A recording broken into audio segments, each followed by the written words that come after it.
Hello and welcome back to the Modern Leader Way podcast. I'm joined today by the wonderful Liz Sargent. Hi, Liz. Hello, Emma. I'm super happy that you're back on this podcast because you actually were on my first podcast twice. I don't know if you remember that. We talked about cycles, getting to know your cycles first off, and then we talked about kind of my journey with gut health and how I worked with you and leading myself with health, I think was the other one on the Emma Clayton show. So Yes, welcome back to this one. thank you. I forgot it was two times before. Oh, I know, right? And also we've had someone from your team, Caroline, came Mhm. on and was we're joined by Buddy today for some reason. Caroline Keating was episode 49. So if you haven't yet listened to episode 49, highly recommend going back to there because we talked about with Caroline kind of what's going on in the body as we transition into or through perimenopause into menopause. So she was awesome, like dropping all the nuggets and totally geeking out on the science around what's happening hormonally in our body. And it really helped me actually really sort of cement some of my understanding. So totally recommend going back to there. And I wanted to have Liz on because I love what you've been talking about on the socials, on the front lines around how we can very much be in our power and support ourselves through this transition to have as smooth as transition as possible. And also, I think when HRT comes, like when HRT is useful for you, right? So welcome. Let me give you the mic to kind of introduce yourself and we'll go from there. Fabulous. Thank you, Emma. And this is such an exciting topic to go into because we do have so much power at our fingertips. And I think so many women, as they're moving into their 40s, through their 40s, all these changes happen at different times for all of us. But as we move through that, I think sometimes there's quite a lot of fear out there around what's going to happen. And I'm noticing this. Is this a downward spiral? And so much of that is from the media's portrayal. And it's so important that you're getting the message out there that you're speaking to people like myself and like Caroline, and that it is not something that needs to be feared, and we have so much power at our fingertips. So so to introduce myself, I'm Liz Sargent. I am the founder and CEO of the Nourished Club. That's how you can find us on Instagram. And my, I'm based here in the UK, but we work with women all over the world. And my passion is all around bringing women back into connection with their bodies and their hormones. And ultimately, that is the foundational piece, because I think probably what we spoke about on actually one of those other sessions around our cycle is that we go through life completely disconnected with our bodies. And a lot of that is societal narrative around hormones and around menstrual cycle. And, we experience a lot of symptoms that are, common, but they're not normal. But we switch off from that. And I'm so passionate about bringing women back into that conversation and knowing our body's here to serve us. It's not trying to play tricks on us. So when we know what we need to give our bodies, and when we start to understand some body literacy, we start to understand what she's telling us, then we get to have a significantly smoother ride. Yeah, I love that. And actually, I feel like before we get into the perimenopause journey, there's a piece there, like because when one of the reasons we lose that connection is probably because of some of the contraceptive solutions that we turn to as well, right? Yeah. Is there something you want to, because I know when we worked together, you helped me. I had 3 coils, intrauterine coils, that's the right Yeah. word, isn't it? Um, and I was like keen to like have that removed and just really see if that altered how I could notice those fluctuations through my monthly cycles and everything. And it's been fascinating. It really has. So I can see that real disconnect because I didn't have bleeds when I was using the coil. I had some very slight symptoms, but I was totally disconnected to my natural cycle. So what is there, like something you want to talk about in terms of like as women get to a certain age, as they're nearing their 40s, like is that a thing that's like recommended to start that reconnection? Yeah, well, I think the first of all, we need to be asking why we're on the hormonal contraception, whether it's the pill or the coil. It's sort of asking ourselves why we're on it. Now, if we're using it as a form of contraception, I think, it's a great form of contraception. I think one of the challenges with particularly, say, the pill is that when we are prescribed it, we're not actually given all the information. So Mm.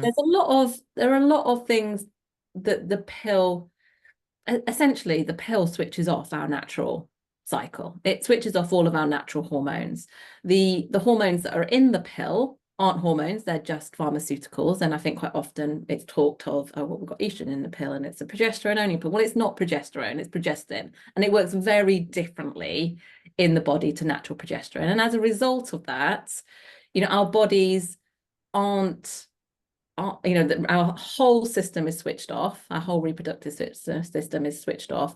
And so many cells in our body that have receptors for natural estrogen and natural progesterone aren't receiving those signals. And that changes neurobiology. Progesterone is really important for brain health. It changes loads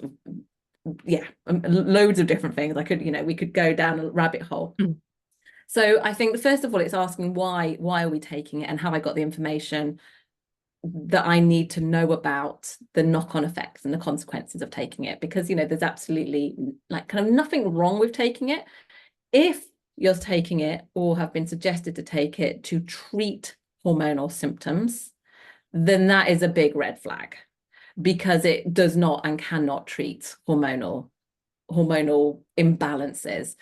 It can ease symptoms, but it's only easing symptoms because it's switching off all of your natural hormones. So if you are going on to the pill to help balance hormones, and I see so many women at any stage of life. I mean, I was put on it in my teens to treat acne. Wow. I mean, imagine that a young girl at the age of 14, 15, whose menstrual cycles are just trying to find their groove.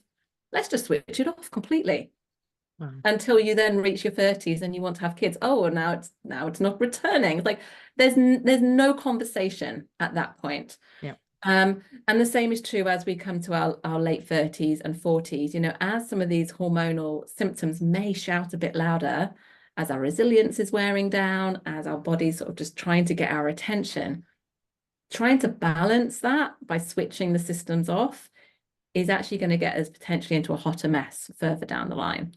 So I think we need to know, and as women, and I'm very keen on advocacy around this, is we need to be given those facts. We're not given that information. Imagine telling a guy, it's like, oh, your hormones are getting you a bit hot under the collar. Don't worry, we can give you a pill for that. Switch off your testosterone. I mean, would that ever happen? Right. And it's exactly the same. So we need to know that and understand the consequences of what that means for our bodies. So what's the best advice if someone's finding them like listening to this and going, oh gosh, I'm not actually sure I'm taking the best thing for me? Well, then it's kind of understanding what is it that you want for yourself. And I think probably one of the things that we're going to get into today is talking about how can I best support myself to create a solid foundation. So quite often when we're experiencing hormonal symptoms, so whether that's some of the PMS symptoms, heavier periods, painful periods, low mood, anxiety, acne, headaches, the list can go on. The majority of the time, so many of those symptoms are exacerbated because other pieces in the body are out of balance. So let's start thinking about what can I do to support myself? And this becomes the foundational piece as we move into and through perimenopause. What very simple changes can I be making on a daily basis? I don't need to do everything all at once, but what simple things can I put in place on a day-to-day basis that's going to better support my body? It's going to better support my hormonal balance for longevity, for the long term, so that then as we move through our 40s and perimenopause, for those who need it, then actually let's then HRT becomes a real supportive option. Versus what I do see quite a lot at the moment is women jumping onto HRT too soon at the first sight of symptoms. And actually for them, it's exacerbating the symptoms because actually it's not the right solution for them at that particular point. And I know we'll talk more to that, but it's about finding those foundations and listening to what your body needs, and then asking yourself, like, where's my stress? You know, what am I nourishing myself with? You know, how am I moving?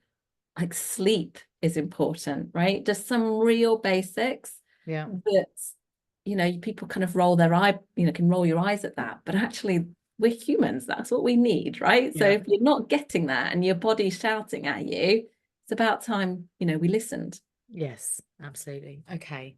Perfect. And definitely recommend going and following Liz, because you just have every day there's a little nugget dropped, and it's just such useful information. If you even scroll back through your Instagram at all the lovely reels that you do with all the little tips and the nuggets. So definitely start there. So let's just then, are you able to like recap on what is going on in our body, just like in a nutshell? Because we did hear Caroline go into some detail, but as we sort of move into talking about perimenopause, what is happening in our body, highlights, and how we might be experiencing that. Okay, so first of all, when we're in our menstruating years, we will be having regular cycles. So just to very quickly recap that, so we know what's happening and how we might feel at different times of the cycle. And I think that's important for as we move into perimenopause. So first day of our bleed is day 1 of our cycle. At this point, when we're on our period, our hormones, and I'm going to just talk about progesterone and estrogen for simplicity, both of them are at their lowest at that point. And as we move from our bleed through what's called the follicular phase, which could also be called your spring, estrogen rises. And that then will peak at around day 14. It's obviously going to be very different for some people, but you know, between I'd say day 12 and day 16 usually. Estrogen is at its peak, that we can call our summer. And then as we then move into the second half of our cycle, estrogen slowly declines, but once we've had that peak, progesterone is high. Progesterone remains high because that's high in case we get pregnant. It helps us maintain the pregnancy. It remains high until the body realizes that we're not pregnant. And then that then falls in the days, probably 3 days before your bleed, and that signals a bleed.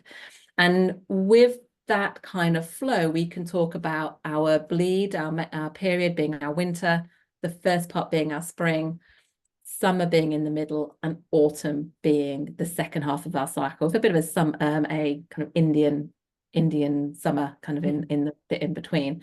And that also kind of helps us give a really nice visualization of like the energies we might feel at certain times of the month, and knowing that, you know, every day for a woman is always going to be different. Now, it shouldn't be massive fluctuations, but yeah, like as we come into the spring, we might be getting more energy. When we're in mid-cycle, we might be most flirtatious and outgoing. As we move through our autumn, actually, we're probably going to be feeling good during our autumn because progesterone is that feel-good hormone. It makes us feel calm. This, however, when we have imbalances, is what's going to be shouting the loudest. So if your autumn, particularly the week before your bleed, is a little bit more chaotic, or you kind of got some of those typical PMS symptoms, that's when you want to be tuning in, because actually that should be quite a good feel-good time. Now, yeah, energy levels may be starting to dip slightly, but it should still be a good time.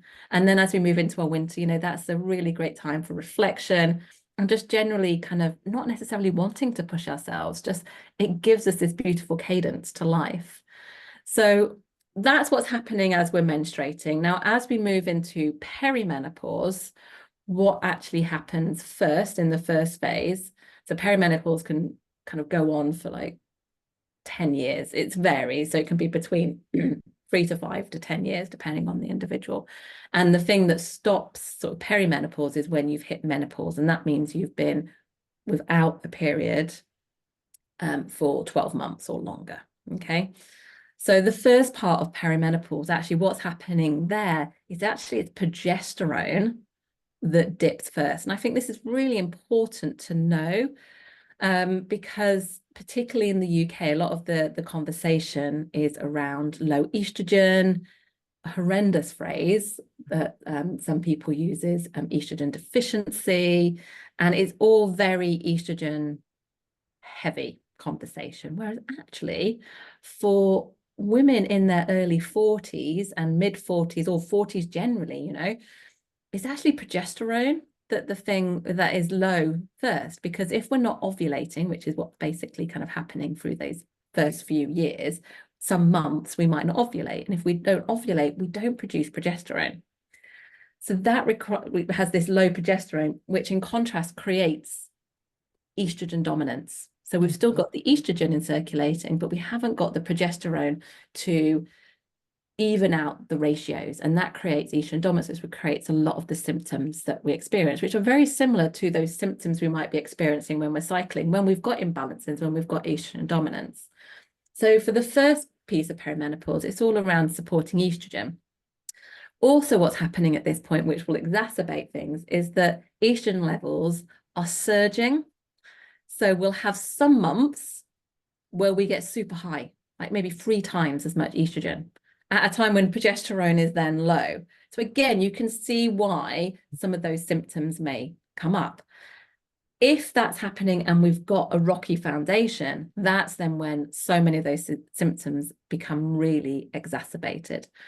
Then as we continue to move through perimenopause towards menopause, the surges become slightly less and the levels of estrogen, you know, start to drop, which is then when we get into menopause. That's then when we have those lower levels of estrogen and lower levels of progesterone. And I think understanding how our hormones move up and down, what that means to us from an energy perspective, you know, and all the other bodily systems, you know, our hormonal fluctuations affect our neurobiology, our immune system, our metabolism, like just everything. So having an understanding of that helps us kind of ebb and flow with what's happening, but also it helps set us up in understanding when, say, HRT is right for us. So in the UK, we're very dominant with a kind of an estrogen heavy HRT, and the type of HRT, it's very kind of off the shelf. Now there's different doses, but essentially someone in their 40s is getting the same kind of combo as someone in their 60s. Now, I've just said we've got very different needs. And one of the challenges is when I see women moving to HRT too soon, and I'm absolutely supportive of HRT. I want to make that clear. We do provide it in our clinic. But when I see people moving too soon, as I just explained, for most women at the beginning, they're actually needing progesterone. They're not actually needing to add more estrogen into the system. And if they're adding more estrogen, and yes, you know, the prescriptions usually come progesterone and estrogen together, but usually in the UK, they're very much focused on estrogen.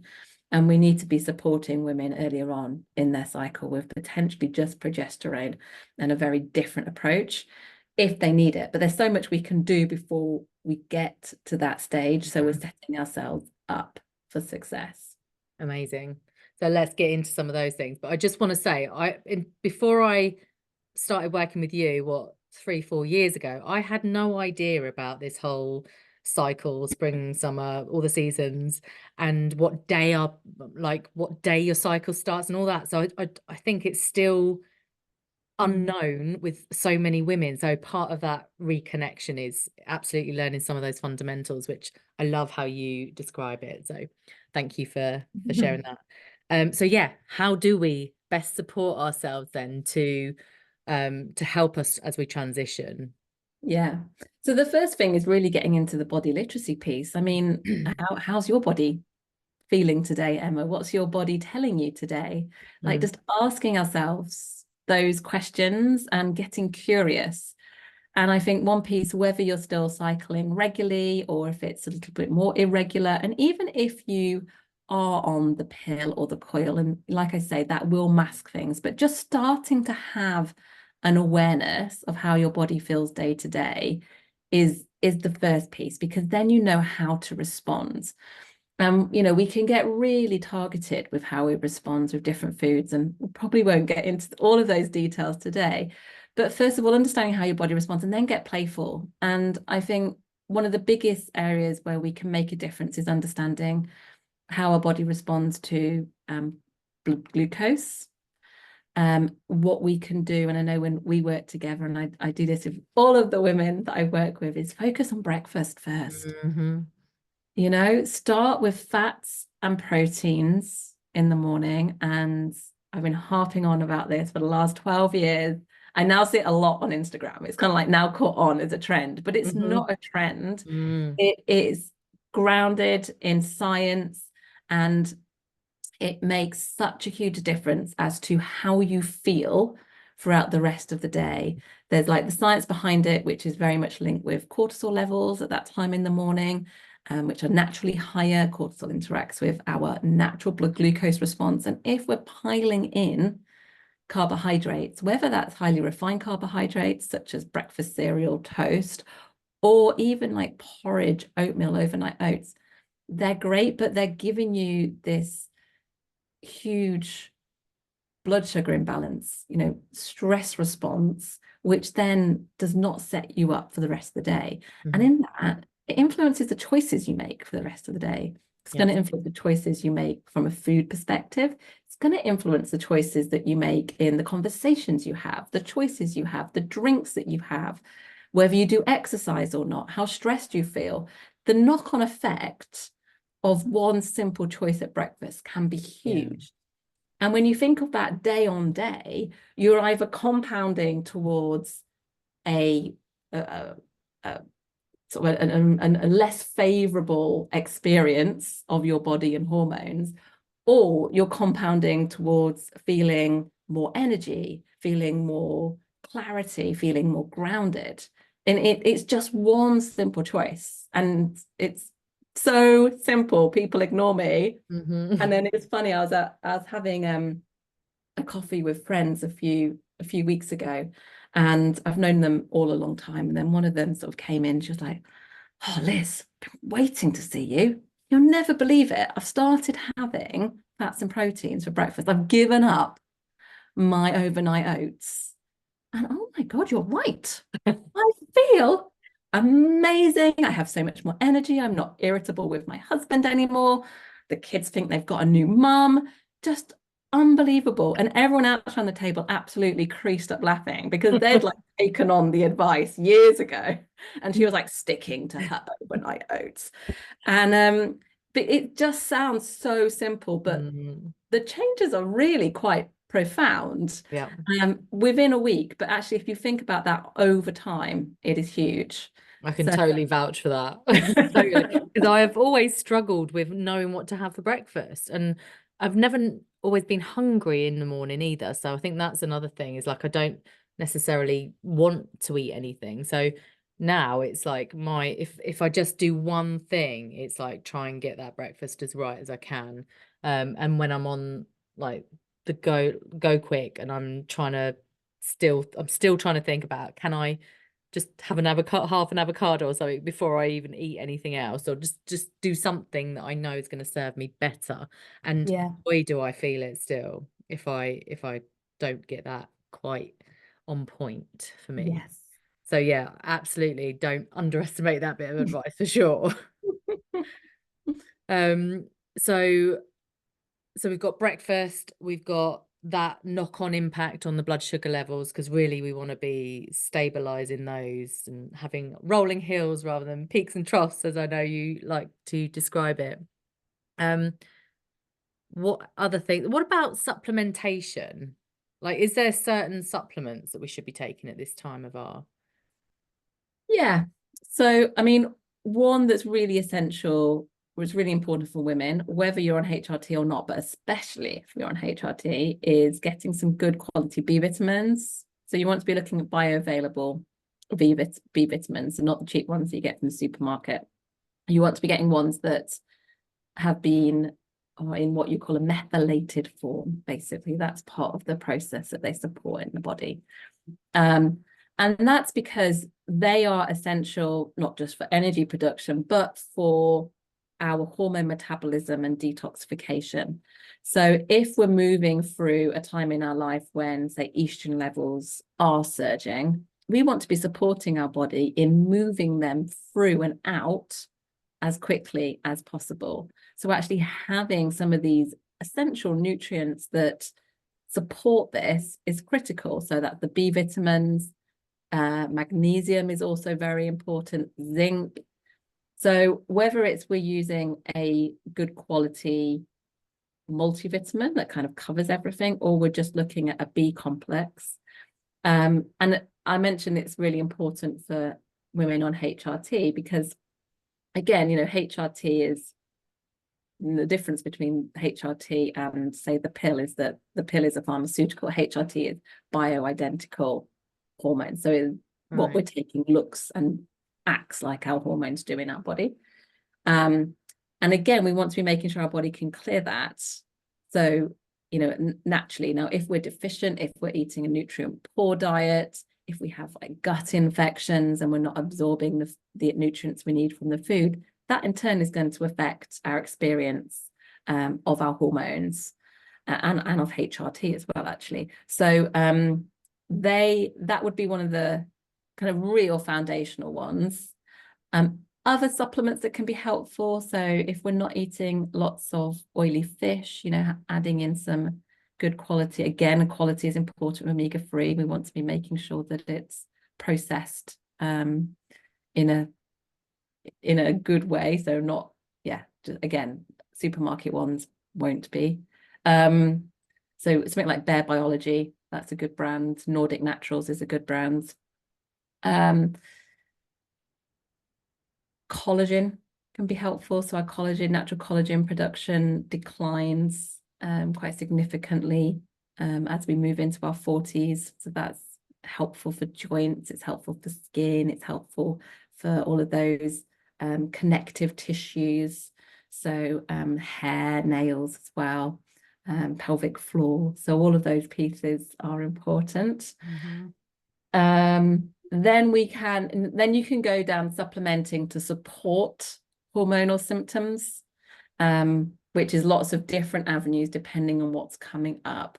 I think one that I see a lot, particularly at the early phases, is when we've got maybe higher estrogen levels at certain times and lower progesterone, but then we're still bleeding and we're having this drop off.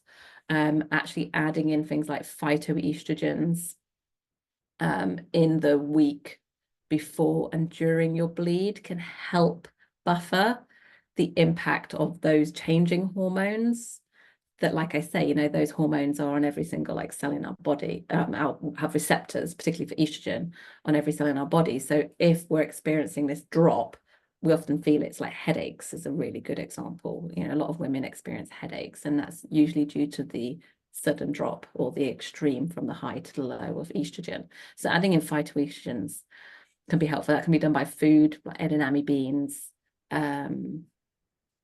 other good quality soy products, flax seeds, etc., can be helpful there. Or again, you can get a supplement that is just focused on that. And again, you can be really targeted. If you take it all month round, you can be targeted. So there's a few kind of like fun targeted stuff that we can do at different times in our cycle. But yeah, kind of getting a foundation, making sure we've got at least the nutrients we need. Yeah. Awesome. And food wise, like you have some great tips on like what to include and at certain times of your cycle, right? So what are some of your like favorites to talk about? I know edamame beans is one. Yes. I see you with your Waitrose bag. My reel last week. I'm home. Totally. I was like, day 2 and I've run out of edamame beans. I need to go to Waitrose right now and stock up. And it's a game changer for me. Without supporting myself with that, I would be absolutely crippled with a hormonal headache, and it completely gets rid of it, and it keeps my energy high. You know, if you've got a headache, it absolutely influences your energy, and that for me would be dragging right through my spring. I mean, it used to, and now I'm, you know, can completely control it and don't get that unless I run out. Wow. But so other things, cauliflower, so cruciferous vegetables, cauliflower, broccoli, bok choy, rocket, all of those kind of bitter vegetables, really helpful from mid-cycle. So they contain phytochemicals that again support detoxification pathways. There's supplement versions you can take of them, but like let's try and get it from the real stuff. So take them from about day 10, eat all the cruciferous vegetables right through until you'll bleed. That supports the clearance, say, and metabolism of estrogen through the systems. I'm a big fan of beetroot. So beetroot, again, it helps with some of that detox, but also helps with nitric oxide. So it helps, athletes increase their performance, have a performance advantage by taking beetroot shots. So it's really helpful. It's got a high in antioxidants. So I love like beetroot.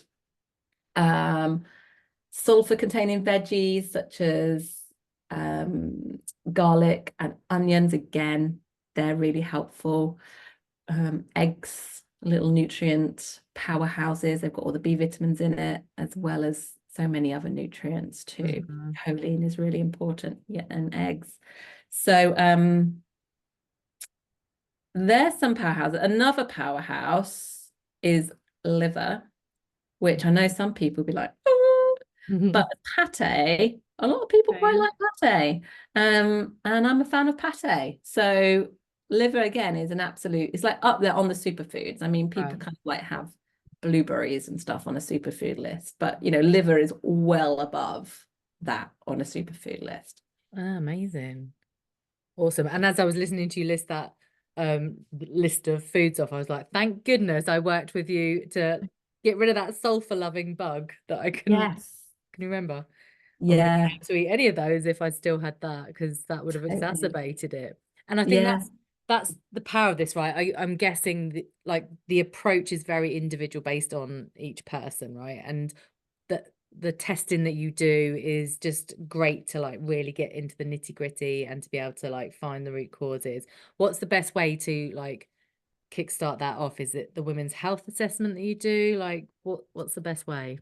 Yeah, well, I think when this is aired, actually, I will have launched a new foundations program. So that's going to be a really good way of people to come in and really get into some of these foundations and start getting some really good kind of practices and start tuning into the body literacy piece. Nice. And that is aimed at women moving through their 40s. So that's going to be a really great foundation. So that's called Second Spring.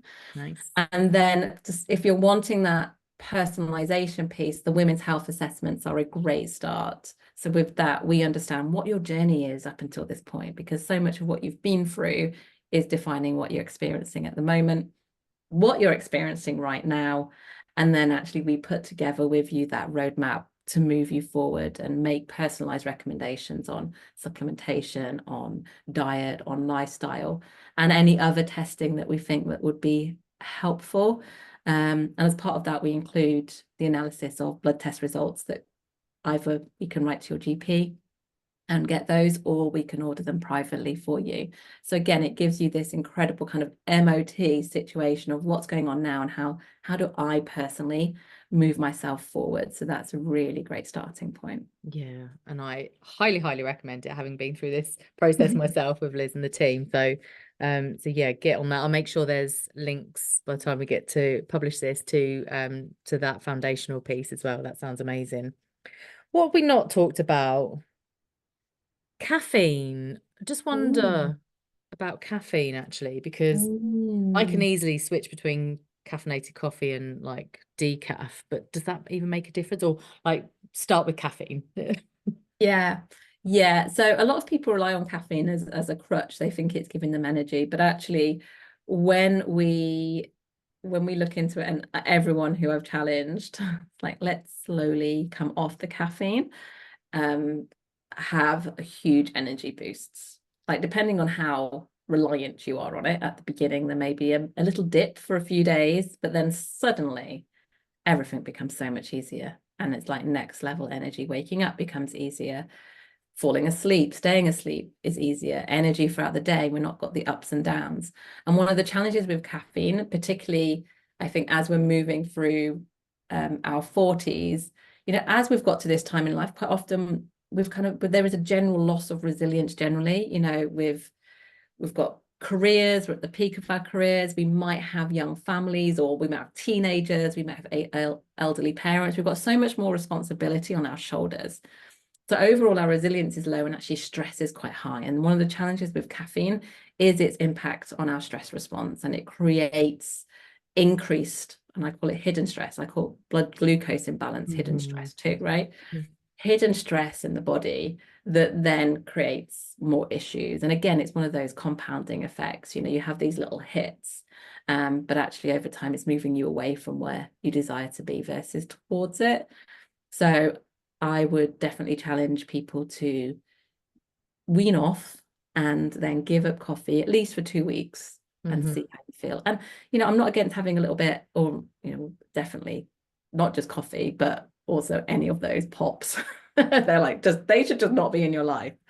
Whether they're sugar-free or, I mean, they're just terrible.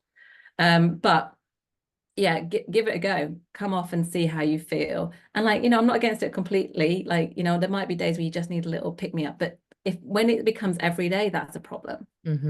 Yeah, and it sounds so counterintuitive, doesn't it? It's like I've got to have my caffeine hit, but that's the thing, it is a hit, and then there's a crash afterwards, almost in the same way that your blood sugars impact your energy levels. So and I feel like, yeah, the glucose goddess has created this like pop culture around blood sugar levels and everything. But actually also when we worked together just before Christmas and I had the blood glucose monitor on, like it's fascinating when you see the impact of certain foods on your and drinks, like any choices on your levels, and just how actually for me it was I was quite grateful that it was quite easy to kind of start to level them out and then start to bring them down overall. So sometimes I think we just have zero awareness of what's going on inside our body. So some of these like investigative ways of starting to understand what's going on are just like crucial to be able to then have the knowledge we need to sort of make better choices and better decisions, right? I think that's been like huge for me in terms of seeing some of my results in that scientific way. Yes, yeah, and the using continuous blood glucose monitors is something that's really standard now in our practice. We use Yeah. it with all women who want to, you don't have to, all women that come to work with us, because it completely collapses time around your understanding about what works for you. And you just see it there in real time, and you can respond, whether that's food, whether it's drinks, or even exercise. You know, we've seen women who are doing the same exercise routine that they were in their 20s, and you know, they do it first thing in the morning, and basically what it's creating is a stress response in the body, and we see that on the blood glucose graph, this huge spike, and then they crash and feel horrendous for the rest of the day, and they hadn't connected that with, well, exercise and then the breakfast choice at that particular point. And as soon as we can see that, it just reconfirms, oh, I had heard that I shouldn't be exercising at that time in the morning, and now I see why. You know, that it might have been something they've been like niggling them for a while, but there's like, well, I don't know when else I'm going to do it, and if I don't do it then, so I'm just going to keep doing it. Well, you just keep perpetuating the imbalance. Suddenly you see it on a screen, it's like, oh my God, okay, I now need to, right, how can I do this at lunchtime, or how can I do this at a different time? And the other thing that we've seen is the role of stress. And we can see the role of stress and the impact of stress on our lives so clearly on the blood glucose monitor. I mean, it is just amazing.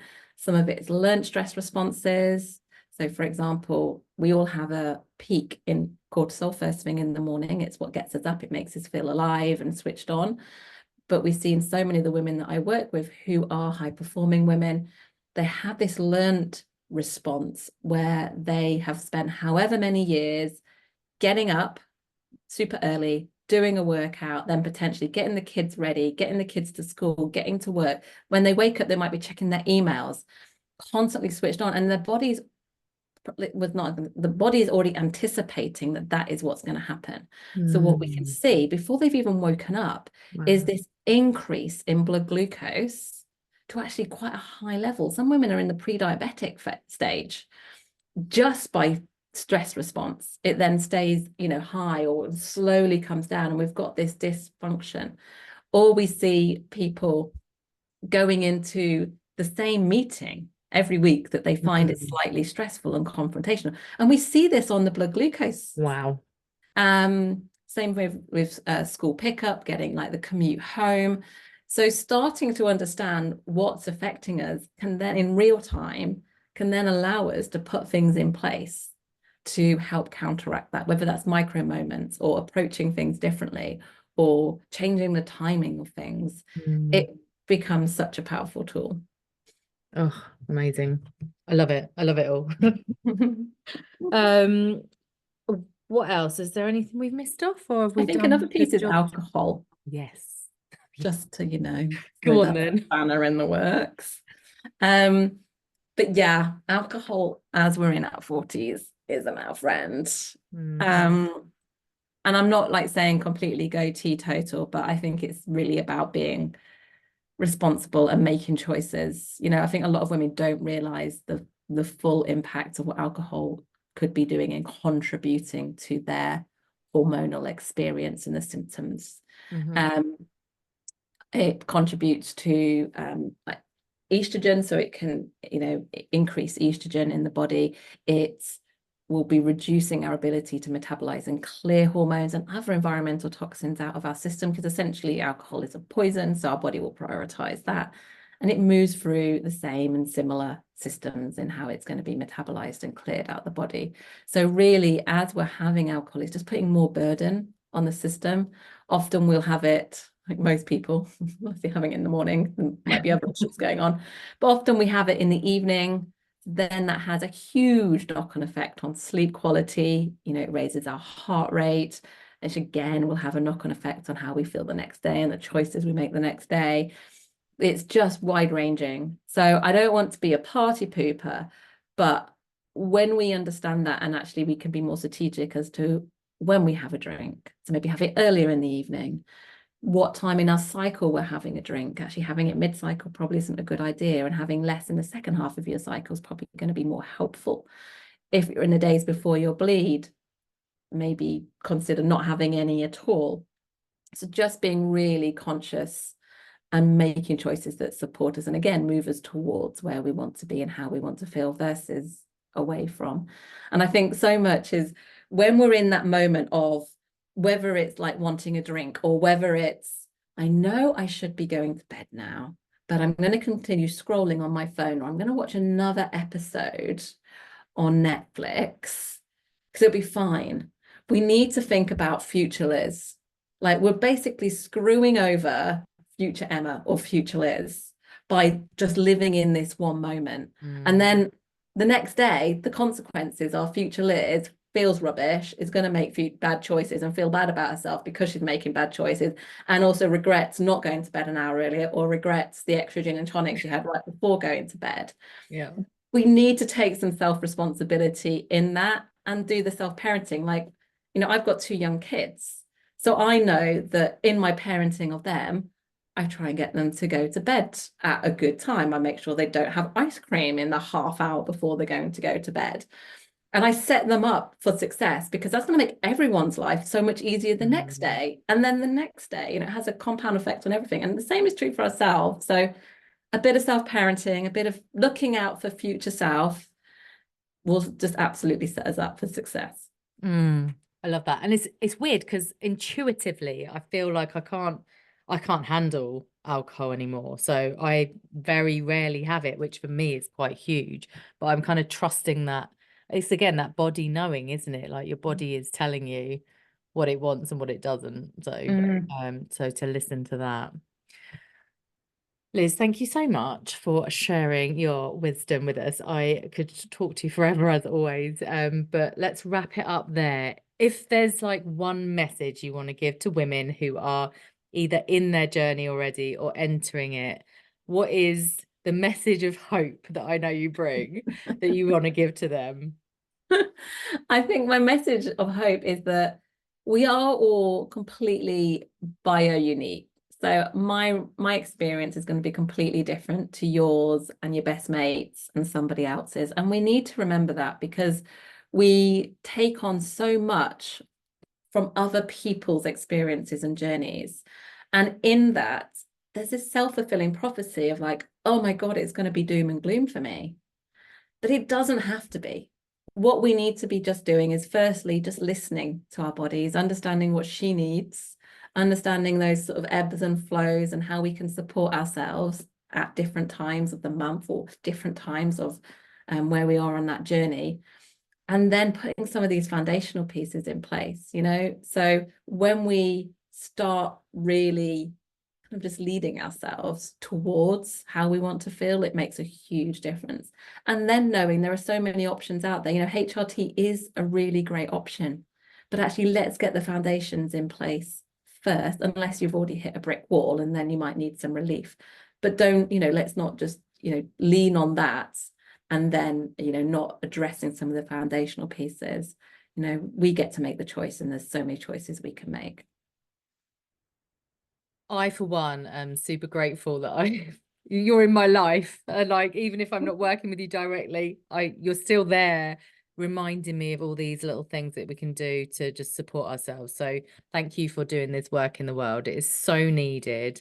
I will be dropping the links for how people can find you and follow you in the show notes below. Thank you again. And we'll see you next time, guys. Thanks so much, Liz. Thank you. Thanks, Emma.